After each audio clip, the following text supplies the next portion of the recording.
निर्वाचन मंडल आउ क्या कौ पूर्वतन विधायक क्या किसी होनी कौन धर्मशाला सब हो जाऊँगी कौन पर जिनस हो कौन पर तुम एत हिंस्र स्तर कहीं जाऊँ कहीं एमती गतकाली जो घटना घटी जदि ता भितर जो मैंने जहाँ पीड़ित अच्छा क्षयक्षति होती जो मैंने भी अच्छा मुझे दुखित मर्माहत एवं वास्तव में जहाँ जहाँ घटी जाइथिला गतकाली जहाँ जहाँ होइछि मु गोटे कथा आपण मीडिया माध्यम ओडावासी मु समस्त यहाँ जाना कहूँ यहाँ जहाँ जहाँ आक्रोश भितर जहाँ गंडगोल कि जहाँ किसी झगड़ा होती जहाँ किसी निश्चय आईन अच्छी थाना अच्छी कोर्ट अच्छी तेणु आईन कोर्ट बाटर समस्ते जाकि तार न्याय एवं दोषी दंडित हेबे निश्चय तेणु आपाई विरोधी दल सरकार विजु जनता दल और पूर्वतन विधायक अन्य मैंने राजनैतिक आखड़ा करी से जो यात्रा विभूचंती आर कौन माने ना कि कौन मतलब ना एवं मु बारंबार कही रखुची एथिरे मु सदा सर्वदा कही रखी आगुरी एवं भी कहूँ जो मैंने गंडगोल करुँच विगत दिन करते जो मैंने से शासक दल रुहतु से विरोधी दल रोच समस्ते देखिथे आईन अनुजाई दंडित होती एवं आगू एभलिया बर्बर जहाँ केस होती जो मैंने ए संश्लिष्ट अच्छा जो भी केस होती निश्चय आईन से दंडित हे जितेबले देखुं धर्मशालार पूर्वतन विधायक एवं विजु जनता दल अन्य नेतृत्व माने धर्मशाला ना लोकप्रियता आगुरी थिला ना लोकप्रियता भी अच्छी धर्मशालार लोक से जो सरकार परिवर्तन करते तापर जितेबले देखिले धीरे धीरे समस्ते आसी आमर जो लोकाभिमुख कार्य हो लोकों 24 घंटा अहर मु एवं मोर कर्मकर्ता मैंने काम करुँ से हिंस्र हो जाती हिंस्र हो बारंबार सोशल मीडिया रे मिछ सत बहुत कथा लिखि लोक उत्क्षिप्त करों लोक झगड़ा करने आक्षेप डाकुंट तेणु मुझे हिंसर प्रकृतिर कार्य कर बारंबार गंडगोल करी तापर सांगे सांगे विधायक द्वारा यह विधायक यह करते वास्तव में मुझे कहि दस्तावेज रखी कागज पत्र रखी प्रमाण पत्र सहित जो किए मीडिया हो जो जगह कहींपर से ठोस सब सहित कहींपर जिनस रहा कि किए कर मु तो सीधा सीधा कहूँ जी दोष करुँच दोषी दंड पाइबा निहाती दरकार से मो पाखक भी आसपार मुझे कहींपे एवं जहाँ पाखक जी से जिन कहींपर आप देखिए सरकार परिवर्तन परठू जो जो माने जिते जिते स्काम होती जो जो माने से पुलिस एसआई स्काम हो जो स्काम हो प्राय सबू दोषी जोटी ना जोटी अच्छा समस्ते बंधा होती जेल भी जाइए तो पूर्वतन विधायक जो संपृक्ति आपको समर्थक मैंने सब कांड कौन कहे जे जाने शुणी से जो सांगठनिक कार्यक्रम चलता ये जोर जबरदस्त पशिक से गंडगोल कर समर्थक मैंने कौन कहे धर्मशालार विधायक हिसाब से धर्मशालार समस्त जनसाधारण मोर मुझर एथिरे किए कहार कहा समर्थक सेमती किसी न थाए दल निर्विशेष मुझे निर्वाचित हली मो सहित शताधिक हजार हजार विजु जनता दल अन्य अन्य दलर लोक आसिकी सामिल भी होती से कार्य भी कर क्या किए क्या लोक लोक थे कौन थे केमती चिन्हट करवा यहाँ गोटे मुझे बारंबार आप कहली यहाँ गोटे राजनैतिक स्तर में जितेबले ह्रास पाँच सी से हिंस्र होती से हिंस्र आक्रोश से सब यही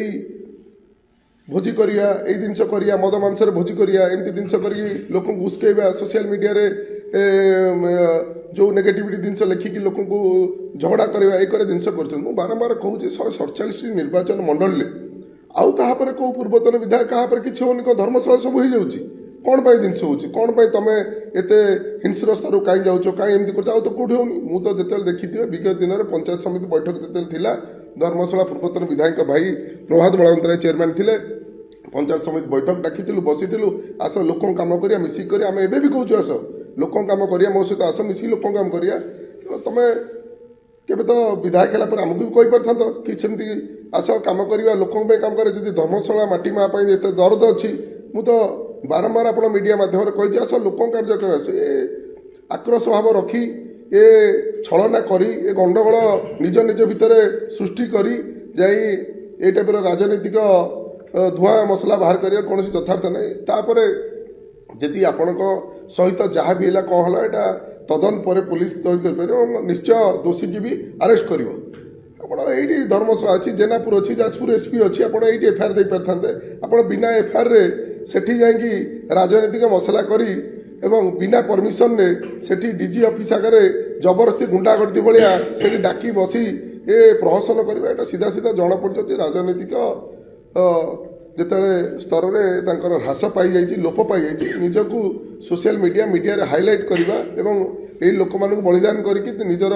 ପ୍ରହସନ କରିବା ଏଇଟା ଗୋଟେ ନାଟକ, ଏଇଟା ଗୋଟେ ଢଙ୍ଗି ଚାଲିଛି। ଦେଖନ୍ତୁ ବାରମ୍ବାର ଏଇଭଳି ଯେଉଁ ଘଟଣା ଗୁଡ଼ା ରାଜନୈତିକ ହିଂସା ଧର୍ମଶାଳା ଅଞ୍ଚଳରେ ଯେଉଁ ଭାବରେ ଚାଲିଛି, ଆପଣ ଭାବୁଛନ୍ତି କି ଗୋଟେ ପ୍ରକାର ଆଇନ ଶୃଙ୍ଖଳା ବିପର୍ଯ୍ୟୟ ହୋଇପଡ଼ିଛି ଧର୍ମଶାଳାରେ? ଆପଣ ଦେଖିଥିବେ ବିଗତ ଦିନରେ ଆପଣମାନଙ୍କର ନ୍ୟୁଜ୍ ଚ୍ୟାନେଲ୍ ମାଧ୍ୟମରେ ଯାହା ଯାହା ଚୋରି ହେଉଥିଲା, ଯିଏ ଚୋରି କରୁଥିଲେ, ବଡ଼ ଧରଣର ର୍ୟାକେଟ୍ ଦୁଇ ଥର ତିନି ଥର ଧରା ହେଇଛନ୍ତି ଏବଂ ସମସ୍ତେ ଜେଲ୍ ଯାଇଛନ୍ତି ଏବଂ ପୋଲିସ ପ୍ରଶାସନ ଠିକ୍ ଭାବରେ କାମ କରୁଛି। ଆପଣଙ୍କୁ ମୁଁ ବାରମ୍ବାର ଆପଣ ନ୍ୟୁଜ୍ ଚ୍ୟାନେଲ୍ ମାଧ୍ୟମରେ କହୁଛି, ଆଉ କାହାର କୌଣସି ଆଇନ ବିପର୍ଯ୍ୟୟ ହେଉନି, କେଉଁଠି ଗଣ୍ଡଗୋଳ ତ ହେଉନି, ଆଉ କୌଣସି ଲୋକର ଗଣ୍ଡଗୋଳ ହେଉନି, ଅନ୍ୟାନ୍ୟ ନେତା ଆହୁରି ବିରୋଧୀ ଦଳ ଅଛନ୍ତି ହେଉନି। ମୁଁ ତ ସେଇ ପ୍ରଶ୍ନ ଆପଣମାନଙ୍କୁ ମିଡ଼ିଆ ମାଧ୍ୟମରେ ମୁଁ ପଚାରୁଛି, ସେଠି କାହିଁକି ତାଙ୍କର ଏତେ ଥର ଗଣ୍ଡଗୋଳ ହେଉଛି, କାହିଁକି ସିଏ ଚିହ୍ନଟ କରୁଛନ୍ତି କିଏ କେଉଁ ଛୁଆ? ଯେତେବେଳେ ରାଜନୀତି ପରିପ୍ରେକ୍ଷୀରେ ଆମେ ସମସ୍ତେ ଆସିଥାନ୍ତି ବସିଥାନ୍ତି, ଏଠି କିଏ କାହା ଛୁଆ ବୋଲି ଚିହ୍ନଟ କରିନଥାନ୍ତି, ଏଠି ବ୍ୟକ୍ତିବିଶେଷ କିଏ କାହାର ନୁହନ୍ତି। ଆମେ ରାଜନୀତି କରିଛନ୍ତି, ନେତୃତ୍ୱ ନେଉଛନ୍ତି, ଇଲେକ୍ଟେଡ୍ ବଡି ହେଇଛନ୍ତି, ଲୋକଙ୍କ ସହିତ ମିଶି କାମ କରୁଛନ୍ତି। ଆପଣମାନଙ୍କର ନ୍ୟୁଜ୍ ଚ୍ୟାନେଲ୍ ମାଧ୍ୟମରେ ବାରମ୍ବାର ଦେଖୁଥିବେ, ଆମେ ଧର୍ମଶାଳାରେ 24 ଘଣ୍ଟା ଗୋଟେ ନିଷ୍ପେଷିତ ଦଳିତ ଅବହେଳିତର କାର୍ଯ୍ୟ ସେ ଯେକୌଣସି ମାଧ୍ୟମରେ ହେଉ ଆପଣମାନେ ଦେଖୁଥିବେ, କାର୍ଯ୍ୟରେ ଆମେ କାର୍ଯ୍ୟରତ ସବୁବେଳେ ଅଛୁ, ଧର୍ମଶାଳା କେମିତି ଡେଭଲପମେଣ୍ଟ କାର୍ଯ୍ୟରେ ଅଛୁ। ତ ମୁଁ ସେଇ କଥା ଆପଣମାନଙ୍କ ନ୍ୟୁଜ୍ ଚ୍ୟାନେଲ୍ ମଧ୍ୟରେ ବାରମ୍ବାର ପୁନର୍ବାର ପଚାରୁଛି, ତ ତାଙ୍କର ଏତେ ଗଣ୍ଡଗୋଳ କ'ଣ ପାଇଁ ହେଉଛି, ତାଙ୍କର ଏତେ ଥାନା ଏଫଆଇଆର କାହିଁ ହେଉଛି? ଏ ଗଣ୍ଡଗୋଳଟା କରି ସାଙ୍ଗେ ସାଙ୍ଗେ ବିଧାୟକ ମାରିଦେଲେ, ବିଧାୟକ କରିଦେଲେ। ପ୍ରମାଣ ଅଛି ଯଦି ଆସନ୍ତୁ ନା, ମୁଁ ତ କହିଛି ପ୍ରମାଣ ଯଦି ଅଛି ଆସନ୍ତୁ। ଯଦି ମୁଁ କୌଣସି ଜିନିଷରେ ଗଣ୍ଡଗୋଳ ରଚିତ କରିଛି, ମୁଁ ଗଣ୍ଡଗୋଳ କରେଇଛି, ମୋର କିଛି ପ୍ରମାଣ ଅଛି, ଆସନ୍ତୁ। ମୋତେ ଯାହା କହିବି ଆଇନ ଅନୁଯାୟୀ ଦଣ୍ଡିତ ମୁଁ ବି ହେବି। ଦେଖନ୍ତୁ ଗୋଟେ ପଟରେ ସିଏ ଯାଜପୁର ପୋଲିସ ଉପରେ ଭରସା ନ କରି ଡିଜିପି କ୍ୟାମ୍ପରେ ଧାରଣା ଦେଇଛନ୍ତି, ଅନ୍ୟପଟେ ଆପଣମାନଙ୍କର ସମର୍ଥକ ମଧ୍ୟ ଜେନାପୁର ଥାନା ଆଗରେ ଧାରଣା ଦେଇଛି। ତେବେ ଏ ଘଟଣା ନିର୍ଯାସ କ'ଣ ହବ ବୋଲି ଆପଣ ଆଶା କରୁଛନ୍ତି? ମୁଁ ତ କହିବି, ମୁଁ ଯାହା ଯାହା କହୁଛି ସ୍ପଷ୍ଟ ଆପଣଙ୍କ ନ୍ୟୁଜ୍ ଚ୍ୟାନେଲ୍ ମଧ୍ୟରେ ସେ ବଜେଇବି। ବିଗତ 15-17 ବର୍ଷର ଇତିହାସରେ ଆପଣମାନେ ଏଇଠି ସମସ୍ତେ ନ୍ୟୁଜ୍ ଚ୍ୟାନେଲ୍ ମାଧ୍ୟମରେ କାର୍ଯ୍ୟ କରୁଛନ୍ତି। ମୁଁ ଯେଉଁ ଜାଗାରେ ବସିଛି, ଏଇ ଜାଗାଟି ମୋର ନିଜ ଘର, ଏଇଟା ଆମର ଅଫିସ୍, ଏଇଠି ଆମର କାର୍ଯ୍ୟାଳୟ। ଯେତେବେଳେ ବିଗତ ଦିନରେ ଆଜ୍ଞା ଆମେ ଯେତେବେଳେ ସୋସିଆଲ ମିଡ଼ିଆ କାମ କରୁଥିଲୁ, ସେ କରୁଥିଲୁ, ମୋତେ ମୋ ସହିତ କାମ କରୁଥିବା ଅନ୍ୟାନ୍ୟ ସହକର୍ମୀ ଯେତେବେଳେ ଲୋକଙ୍କ କାମ କରୁଥିଲୁ, ଲୋକାଭିମୁଖ କାମ କରୁଥିଲୁ, ଅଂଶୁମାନ ମେମୋରିଆଲ ଟ୍ରଷ୍ଟ ମାଧ୍ୟମରେ କୋଭିଡ ବେଳୁ ଏପର୍ଯ୍ୟନ୍ତ ବାରମ୍ବାର ଟର୍ଚର ହେଇଛୁ। ଘରେ ବସି କାଚ ଭାଙ୍ଗିକି ଆଜ୍ଞା ବାଡ଼େଇଛନ୍ତି। ମୋ ନାଁରେ 17ଟି କେସ୍ ଅଛି, ଏବେ ବି ଯାଆନ୍ତୁ ଦେଖିବେ। ଏବଂ ମୋର ଅନ୍ୟାନ୍ୟ 300 କର୍ମକର୍ତ୍ତାଙ୍କୁ ଆଜ୍ଞା ବିନା ଦୋଷରେ ଜାଣିନାହାନ୍ତି, ନିରୀହ ଡ୍ରାଇଭର, ନିରୀହ ଲୋକ, ତାଙ୍କୁ ଆଜ୍ଞା ରାତି ଅଧିଆ ଜେଲ୍ ଉଠେଇକି ବି ଫୋପାଡ଼ି ଦେଇଛନ୍ତି। ଆଜ୍ଞା ଏଫଆଇଆର ଦେଇଛୁ, ଏବେ ବି କିଛି କାର୍ଯ୍ୟକାରୀ ହେଇନି। ସେ ଦସ୍ତାବିଜ ଯଦି କହିବେ ସବୁ ଆପଣଙ୍କୁ ଦେଇଦେବି। ମୁଁ ଏ ଜିନିଷ ଇତିହାସ ଆପଣ ପଚାରୁଛନ୍ତି ବୋଲି କହୁଛି, ସେତେବେଳେ ଆଇନ କୁଆଡ଼େ ପଳେଇଥିଲା। ତେଣୁ ଏଇଟା ସାରା ଧର୍ମଶାଳା ଓଡ଼ିଶା ଜାଣିଛନ୍ତି ବିଜୁ ଜନତା ଦଳ କେଉଁ ରୂପରେ ଶାସନ କରୁଥିଲା ଏବଂ କାହା ଇଙ୍ଗିତରେ ଆଇନ ଶୃଙ୍ଖଳା ଚାଲିଥିଲା ଏବଂ କେମିତି ସେ ପୋଲିସ ମାଧ୍ୟମକୁ ପକେଟ ପୁରେଇ ଚାଲିଥିଲା। ଏବେ ଯେତେବେଳେ ସ୍ୱଚ୍ଛ ଶାସନ ଚାଲୁଛି, ନିଜର କର୍ତ୍ତୃତ୍ୱ ନିଜ ଭିତରେ ଡର ରହୁଛି, ପୋଲିସ ଶୁଣିବେନି, କାରଣ ତାଙ୍କର ସେଇ ରାଜନୀତି ଚାଲିଥିଲା, ପୋଲିସ କି ଗୁଲାମ କରି ଚଲେଇଥିଲେ। ତେଣୁ ସେ ତାଙ୍କ ସେ ଡର ରହୁଛି, ତେଣୁ ସେମାନେ ଶୁଣିବାକୁ ମନେ ମନେ ଭାବୁଛନ୍ତି, ମାନେ ପୋଲିସ ଶୁଣିବନି, ପୋଲିସ ବୁଝିବନି, ଡରିବନି। ବିଗତ ଦିନରେ ଯାହା ଯାହା ସେମାନଙ୍କର ଯାହା ହେଇଛି, ତାଙ୍କ ଭିତରେ ଯାହା ଏଫଆଇଆର ଦେଇଛନ୍ତି ଆପଣ ଦେଖନ୍ତୁ, ସବୁ ଆକ୍ୟୁଜ ଆରେଷ୍ଟ ହେଇଛନ୍ତି, କେସ୍ ବି ଏବେ ବି ଜେଲରେ ଅଛନ୍ତି, ବେଲରେ ଆସୁଛନ୍ତି, ହେଉଛନ୍ତି। ତେଣୁ ମୁଁ କହିବି ସେ ଏମିତି ବିଭତ୍ସ, ଏମିତି ଘଟଣା, ଏମିତି ଗଣ୍ଡଗୋଳ ନ କରି ଶାନ୍ତି ଶୃଙ୍ଖଳାରେ ଆସନ୍ତୁ, ଆମ ସହିତ ମିଶି ଧର୍ମଶାଳାର କେମିତି ଉନ୍ନତି ହେବ ସେଇଥିରେ ଆମ ସହିତ ରୁହନ୍ତୁ। ଆମେ ଦଳ ବର୍ଣ୍ଣ ନିର୍ବିଶେଷରେ ଆମେ ନିଶ୍ଚୟ ହାତ ବଢ଼େଇକି ଆମେ କାମ କରିବାକୁ ପ୍ରସ୍ତୁତ ଅଛୁ। ଦେଖନ୍ତୁ ଆପଣ ଗୋଟେ ଯେହେତୁ 3 ଲକ୍ଷ ଲୋକଙ୍କର ପ୍ରତିନିଧି, ଆପଣ ଗୋଟେ ଶାନ୍ତିପୂର୍ଣ୍ଣ ବାତାବରଣ ଫେରିବା ପାଇଁ ନିଜ ସ୍ତରରେ ଗୋଟେ ଉଦ୍ୟମ କରିବେ କି, ଅପିଲ କରିବେ କି? ମୁଁ ନିଶ୍ଚୟ ବାରମ୍ବାର ଆପଣଙ୍କୁ ମୁଁ ସେଇ କଥାଟି କହୁଛି। ଯେତେବେଳେ ଧର୍ମଶାଳାରେ ବାରମ୍ବାର ଆପଣ ତ କହିଲି, ମୁଁ ଅପିଲ ତ କହିଲି, ମୁଁ ତ କହୁଛି ତାଙ୍କୁ ଲୋକ ଅଭିମୁଖ କାର୍ଯ୍ୟ ପାଇଁ ଆମ ସହିତ ସାମିଲ ହୁଅନ୍ତୁ। ଏ ଗଣ୍ଡଗୋଳକୁ ଛାଡ଼ି ଦିଅନ୍ତୁ, ଏ ଗଣ୍ଡଗୋଳ ବନ୍ଦ କରନ୍ତୁ, ଏ ହିଂସ୍ରକାଣ୍ଡ ବନ୍ଦ କରନ୍ତୁ, ଏ ସୋସିଆଲ ମିଡ଼ିଆରେ ଯେ ନେଗେଟିଭ କାର୍ଯ୍ୟ ସବୁ ବନ୍ଦ କରନ୍ତୁ, ଆସନ୍ତୁ ଲୋକାଭିମୁଖ କାର୍ଯ୍ୟ ପାଇଁ। ଏବଂ ସେଟା ଆପଣମାନଙ୍କ ମିଡ଼ିଆ ସାମ୍ନାରେ ବସନ୍ତୁ। ସେ ମିଡ଼ିଆ ସାମ୍ନାରେ ବସିଲେ ତ ସିଏ ବି ବସିବେ, ମୁଁ ବି ତ ବସିଲେ କହିବି। କାମ କରିବାକୁ ଆମେ 24 ଘଣ୍ଟା ତତ୍ପର ଅଛୁ। ସାଧାରଣ ଜନତା ଭୋଟ ଦେଇଛନ୍ତି ଆଜ୍ଞା କାମ କରିବା ପାଇଁ, ଗଣ୍ଡଗୋଳ କରିବାକୁ ନୁହେଁ। ତେଣୁ ଆମେ ଗଣ୍ଡଗୋଳ କେବଳ, ମୁଁ ତ ବାରମ୍ବାର କହୁଛି, ଆପଣ କ'ଣ ତାଙ୍କ ସହିତ ହେଉଛି ଗଣ୍ଡଗୋଳ, ଆଉ କାହା ସହିତ ହେଉନି, କାହିଁକି ତାଙ୍କ ସହିତ ବାରମ୍ବାର ଗଣ୍ଡଗୋଳ ହେଉଛି? ତେଣୁ ଆକ୍ରୋଶ ମନୋଭାବ ଅଛି, ରାଗ ଅଛି। ଯେଉଁ 18 ବର୍ଷ 20 ବର୍ଷ ଶାସନ କରିଛନ୍ତି, ସେ ଏହି ହିସାବରେ ଶାସନ କରିଛନ୍ତି। ଆଜ୍ଞା ଆମ ଉପରେ ସେମିତି ଟର୍ଚର ହେଇଛି, ହଜାର ହଜାର ସାଧାରଣ ଜନତା ଉପରେ ଟର୍ଚର ହେଇଛି ବୋଲି ଆଜି ସରକାର ବଦଳେଇ ଦେଲେ। ତେଣୁ ଯେଉଁ ହିସାବରେ ତାଙ୍କର ଆକ୍ରୋଶ ଅଛି, ସେ ସେଇ ହିସାବରେ ନିଜକୁ ନିଜେ ଭାବୁଛନ୍ତି ଏବଂ ସେଇ ପ୍ରାକ୍ଟିସଟାକୁ ସେ ଭୁଲି ପାରୁନାହାନ୍ତି। ମୁଁ ଆପଣ ନ୍ୟୁଜ୍ ଚ୍ୟାନେଲ୍ ମାଧ୍ୟମରେ ପୁଣି ବାରମ୍ବାର ଅପିଲ୍ କରିବି, ସେ ଆକ୍ରୋଶ ମନୋଭାବ ପ୍ରାକ୍ଟିସକୁ ସେ ବନ୍ଦ କରନ୍ତୁ। ସାଧାରଣ ଜନତାଙ୍କ ସହିତ କାମ କରିବାକୁ ହେଲେ ଆସନ୍ତୁ, ଗ୍ରାସ ରୁଟ୍ରେ ଆସନ୍ତୁ, ଗ୍ରାଉଣ୍ଡକୁ ଆସନ୍ତୁ, ଆମ ସହିତ ଆସନ୍ତୁ, ଆମେ